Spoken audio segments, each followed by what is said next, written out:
প্রিয় ভাই বোনেরা, আসসালামু আলাইকুম। আপনারা কেমন আছেন? আশা করি সকলেই আল্লাহ তাআলার শেষ রহমতে ভালো আছেন। তো আপনারা একটি লিচু গাছ দেখতে পাচ্ছেন নিশ্চয়ই। তো এই দেখে নিন ভালো করে, বড় একটি লিচু গাছ। তো অনেকে লিচু কিনে খান, ঠিক আছে, কিন্তু লিচু গাছ রোপণ করেন না বা রোপণ করার অভ্যাস নেই। তো যে সমস্ত ভাইরা লিচু গাছ রোপণ করেন না, তাদেরকে আমি বলবো,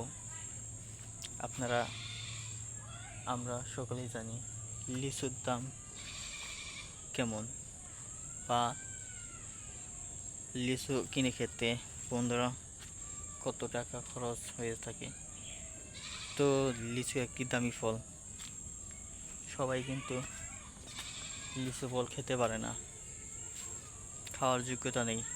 তো সেজন্য আমি আপনাদেরকে বলবো, যাদের লিচু ফল খাওয়ার যোগ্যতা নেই, তারা কী করবেন, নার্সারি থেকে লিচু গাছের চারা কিনে নিয়ে এসে তারপর বাড়িতে রোপণ করবেন। তবে হ্যাঁ, লিচু গাছে আপনারা সরাসরি নিজেরাই রোপণ করবেন না।